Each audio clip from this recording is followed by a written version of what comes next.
Pupuh ke-18 dalam kakawin ini membawa kita dalam perjalanan panjang Seinata dan rombongannya. Dari Kapulungan, dengan gambaran yang kaya akan detail, kita diajak melihat bagaimana iring-iringan kereta, prajurit, dan para pengikutnya memenuhi jalanan, menciptakan suasana yang megah dan penuh kemuliaan. Dalam pupuh ini, setiap elemen perjalanan diperhatikan dengan seksama. Dari kereta para menteri hingga perhentian di berbagai desa, memberikan kita wawasan mendalam tentang kebesaran dan keteraturan yang mengiringi setiap langkah sang raja.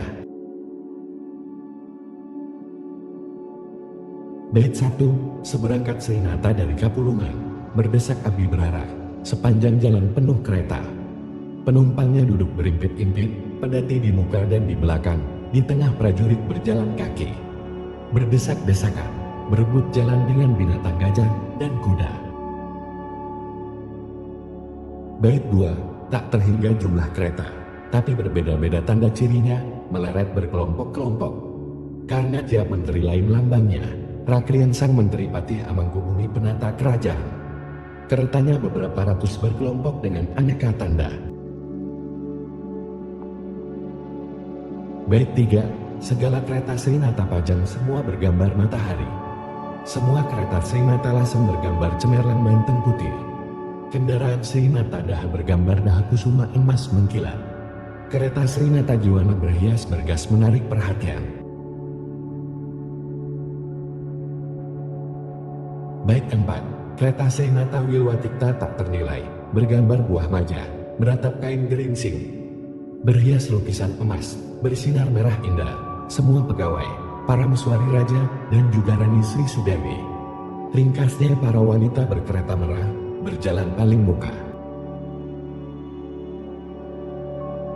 Bait 5. Kereta Seinata berhias emas dan ratna manikam paling belakang.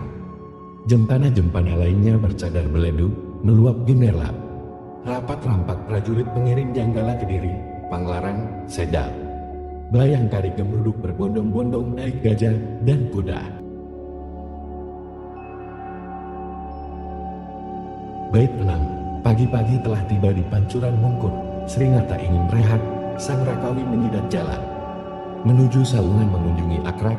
Larut matahari berangkat lagi tepat waktu Sri Baginda lalu ke arah timur menuju Watu Kiket, lalu berhenti di Matangjung.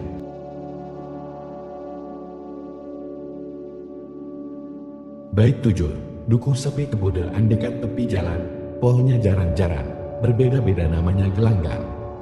Badung, tidak jauh dari Barumbun, tak terlupakan Ermanin, dukuh teguh taat kepada Yanatraya. Puas sang Maharmadiaksa mencicipi aneka jamuan makan dan minum. Bait 8. Sampai di Kulon, batang di gangan asam perjalanan Sri Baginda Nate, hari mulai teduh. Surya terbenam. Telah gelap pukul 7 malam.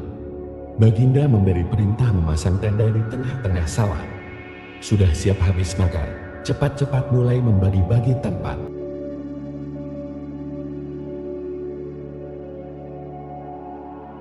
Pupuh ini menggambarkan sebuah iring-iringan kerajaan yang begitu besar dan terorganisir, mencerminkan kekuatan dan kemakmuran kerajaan di bawah pimpinan Seinata. Setiap kereta memiliki lambang khusus yang menandakan identitas dan kedudukan penghuninya, menambahkan nuansa kebesaran pada perjalanan ini.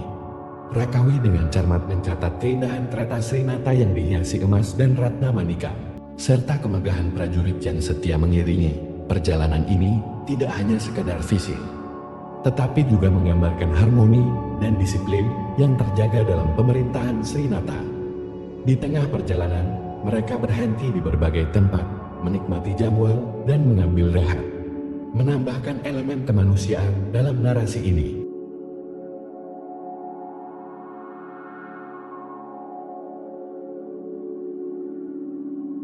Pupuh ini menutup dengan gambaran peristirahatan Seinata dan rombongannya di tengah sawah.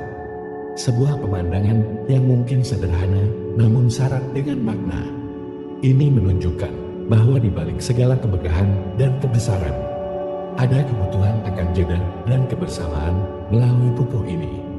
Kita tidak hanya melihat betapa besar dan kuatnya kerajaan, tetapi juga bagaimana elemen kemanusiaan dan ketertiban tetap dijaga dalam setiap langkah yang diambil oleh sang raja. Perjalanan ini, dengan segala detailnya, mengingatkan kita bahwa kebesaran sebuah kerajaan tidak hanya terletak pada kekuatannya, tetapi juga pada bagaimana ia memelihara harmoni dan ketertiban dalam segala aspeknya.